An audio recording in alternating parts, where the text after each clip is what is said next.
Quero saudar os irmãos com a paz do Senhor.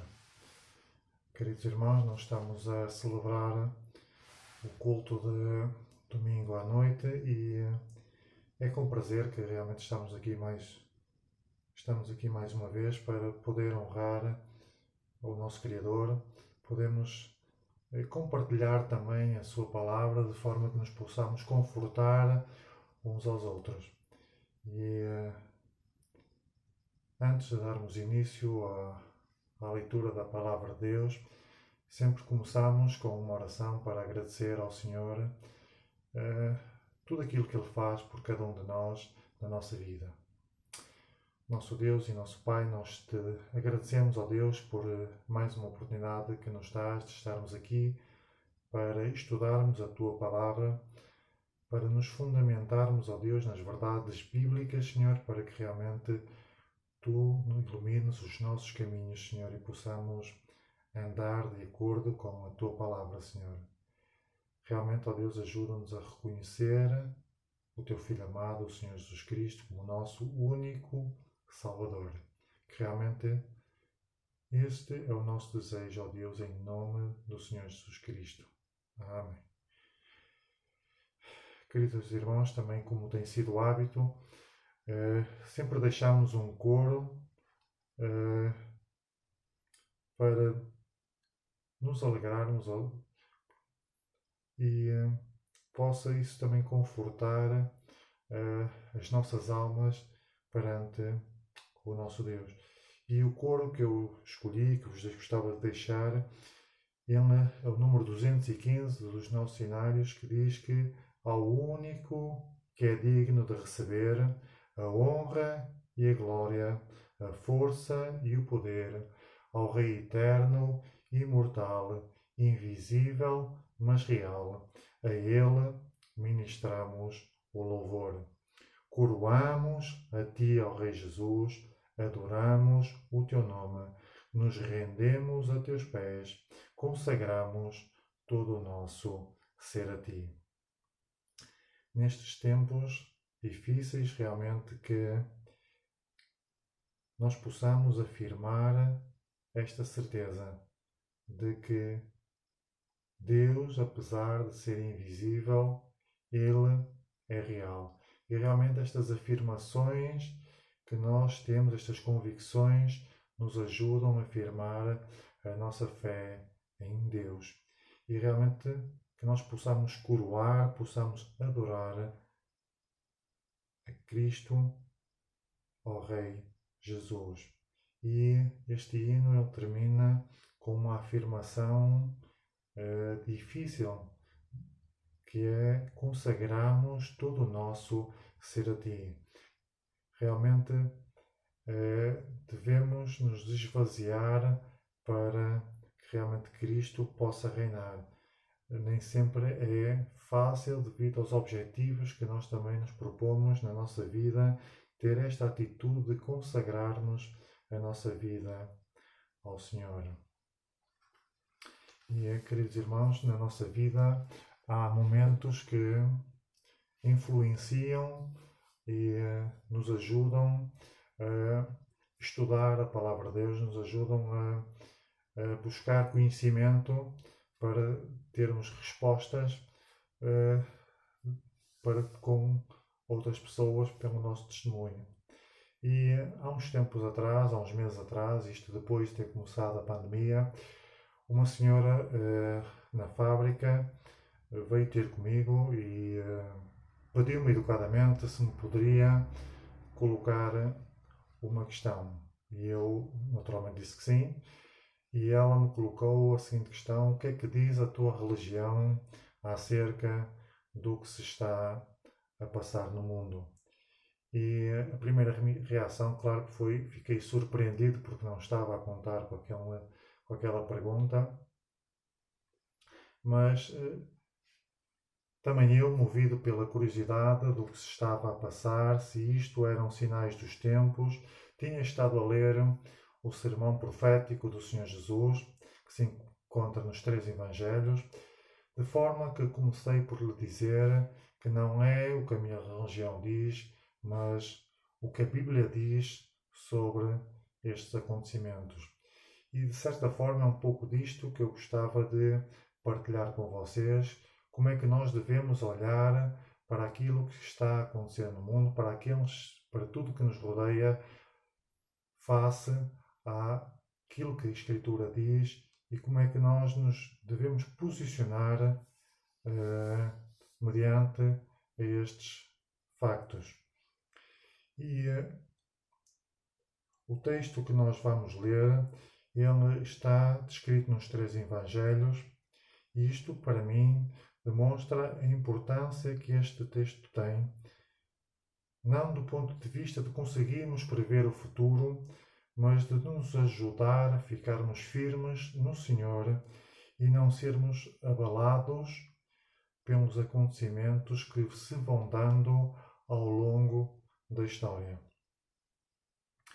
E como já disse anteriormente, este texto está no Evangelho de Mateus 24, Marcos 13 e em Lucas 21, mas o texto que eu gostava de vos deixar e de ler, que escolhi, foi de Marcos 13. E começa assim a descrição do Senhor. Ao sair de Jesus do templo, disse-lhe um de seus discípulos: Mestre, que pedras, que construções! Mas Jesus lhe disse: Vês estas grandes construções? Não ficará pedra sobre pedra que não seja derribada. No Monte das Oliveiras, defronte do templo, achava-se Jesus assentado, quando Pedro, Tiago, João e André lhe perguntaram em particular: Diz-nos, quando sucederão estas coisas e que sinal haverá quando todas elas estiverem para cumprir-se?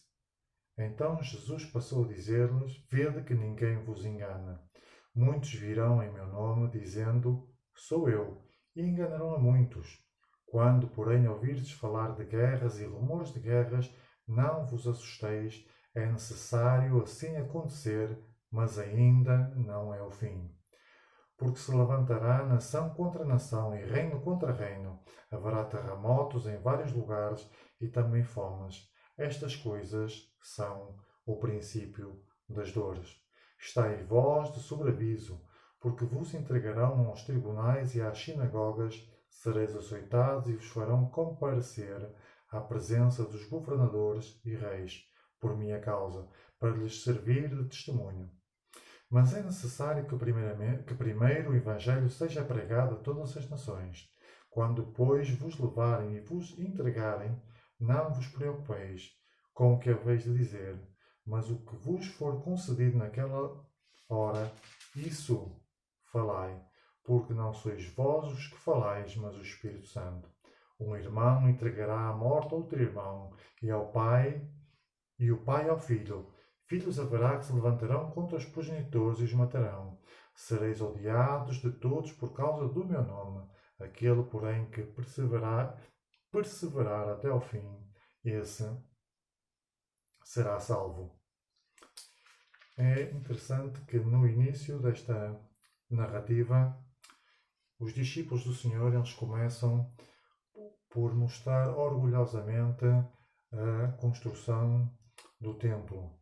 E esta posição dos discípulos também nos faz lembrar a nossa forma orgulhosa como nós mostramos as construções emblemáticas da nossa cidade àqueles que nos visitam. E, de uma forma geral, nós também nos orgulhamos por isso. Mas, neste caso particular, o Senhor Jesus vai colocar-lhes uma questão que os vai deixar em suspenso.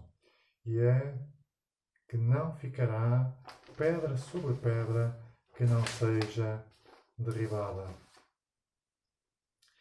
E após esta afirmação, eles se deslocam para o Monte das Oliveiras, que serão cerca de 10 minutos a pé, e eu imagino o burburinho que se calhar que ia entre os discípulos para ver quem é que ia perguntar ao Senhor, quem é que se questionava o Senhor Jesus sobre aquilo que ele havia dito uns minutos antes.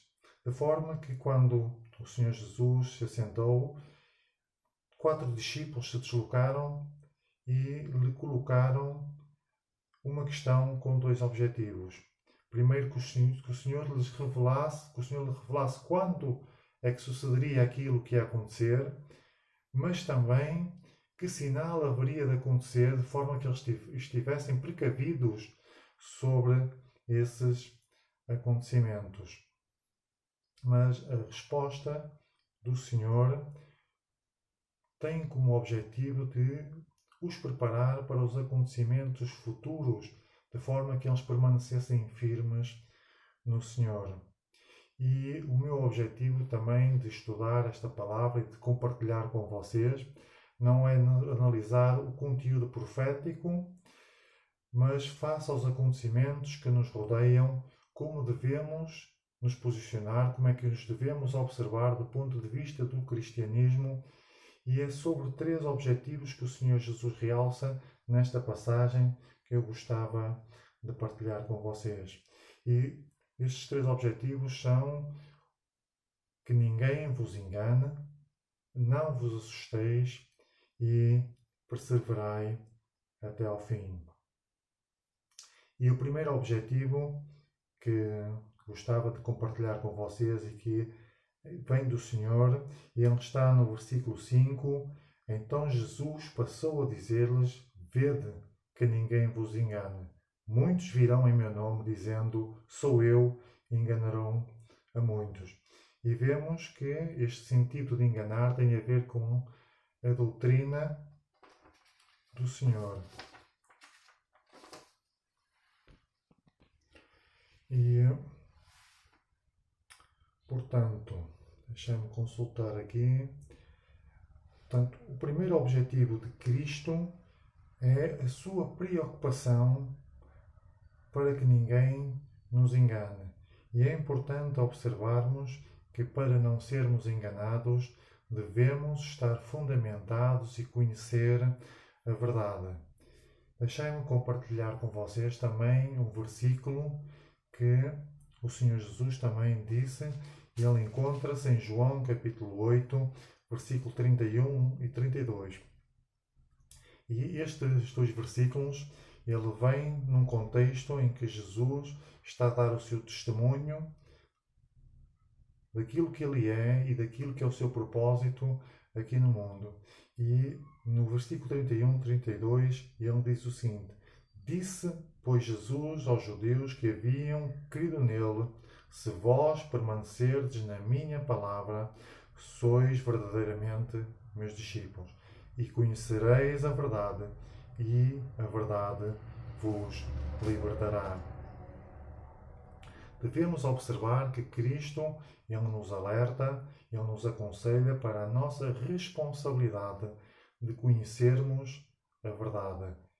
E como isso, nós teremos discernimento espiritual para não sermos enganados.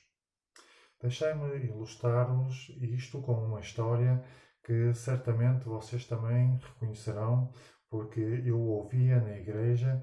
Não tenho certeza se terá sido o pastor João ou o pastor Guerreiro que terá contado, mas certa vez alguém também, por causa da verdade, contou esta história de que um jovem que foi trabalhar para uma instituição financeira queria, de uma forma ostensiva, saber e conhecer as notas falsas.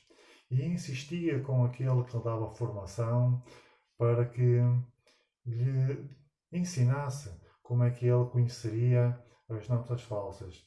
E essa pessoa que lhe estava a dar formação disse-lhe que ele se preocupasse em conhecer as notas verdadeiras, e então ele ia conhecer aquilo que era falso. E realmente, quando nós estamos fundamentados na verdade, quando nós conhecemos as Escrituras, nós estamos com segurança de que realmente nós temos discernimento para verificar aquilo que é verdade e aquilo que não é. E o segundo objetivo que gostava de partilhar com vocês é que aquilo que o Senhor Jesus diz no versículo 7, ao versículo 8. Quando, porém, ouvirdes falar de guerras e rumores de guerras, não vos assusteis. É necessário assim acontecer, mas ainda não é o fim, porque se levantará nação contra nação e reino contra reino, haverá terremotos em vários lugares e também fomes. Estas coisas são o princípio das dores. Então, o conselho do Senhor é que realmente nós não nos assustemos em meio destes conflitos, destas guerras, pestes, terremotos, e o único que fala sobre pestes é o Evangelho de São Lucas, mas num certo contexto que estes acontecimentos eles não nos assustemos.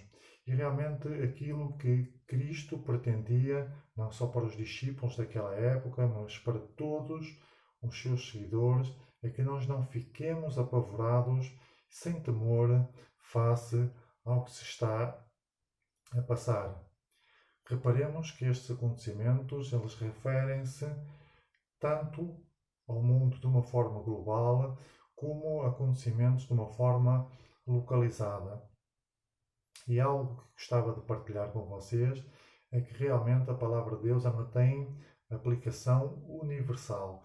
E o que pretendo dizer com isso é que a palavra de Deus, que acontecimentos que estão neste texto podem não ter aplicação imediata para mim, mas podem ter aplicação para outro irmão que está numa nação que está em meio de conflito. E a palavra de Deus, ela pretende dar segurança e confiança ao crente em meio de tribulação.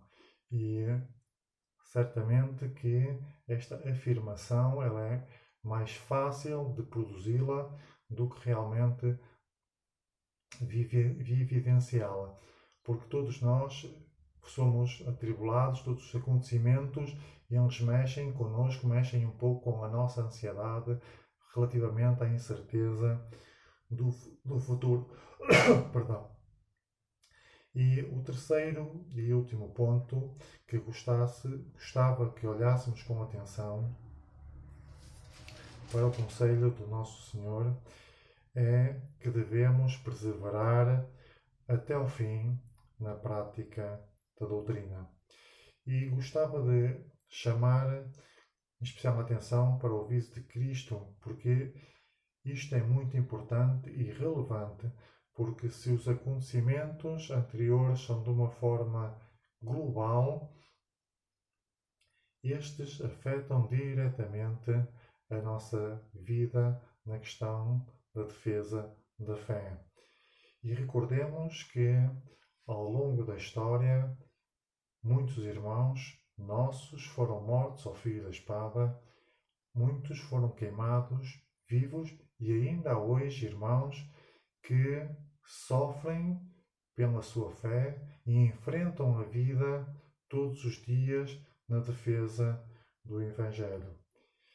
E, felizmente para nós, pela graça de Deus, nós não vivemos momentos difíceis, mas não temos a certeza de que isso acontecerá assim até ao fim da nossa vida. E por isso, a palavra de Deus tem como finalidade avisar-nos, alertar-nos para permanecermos fiéis até ao fim. Mas, queridos irmãos, gostava também de vos deixar, antes de terminar, uma palavra de consolo e de conforto para o nosso coração. É que, queridos irmãos, o nosso Deus está no controlo de todos os acontecimentos ontem, hoje e amanhã. E temos a certeza que tudo que se está a passar no mundo não foge do controlo de Deus. E se hoje nós pensávamos que esta doença estaria em decréscimo de uma forma repentina, começou novamente a crescer, de forma que voltou a pairar nova incerteza sobre os tempos de amanhã. Mas o conselho da palavra de Deus é que nós não devemos andar ansiosos com o que se está a passar, mas olhar para aquilo que Cristo nos ensinou: basta a cada dia o seu mal. E termos esta esperança de que amanhã haverá sempre um dia melhor. E antes de terminar, gostava de dar um pouco daquilo que foi também uma palavra que eu disse àquela senhora. Eu disse: eu não sei se vou ser infeccionado ou não por esta doença. Eu não sei se isso vai ou não afetar o meu emprego, mas uma coisa sou alertado a confiar na palavra do Senhor Jesus Cristo. Realmente que esta seja a nossa posição face a estes acontecimentos, face à incerteza que o mundo vive, que nós possamos confiar, possamos nos orientar por aquilo que a palavra de Deus nos ensina e que realmente Deus vos possa abençoar, vos possa alegrar, possa confortar o vosso coração. Sabemos que há irmãos doentes, sabemos que há irmãos que podem estar a viver um tempo de desemprego, mas que realmente nós possamos confiar em Deus, possamos meditar na sua palavra para que possamos ser firmados nas suas verdades. Que Deus vos possa alegrar e vos possa abençoar em nome do Senhor Jesus Cristo.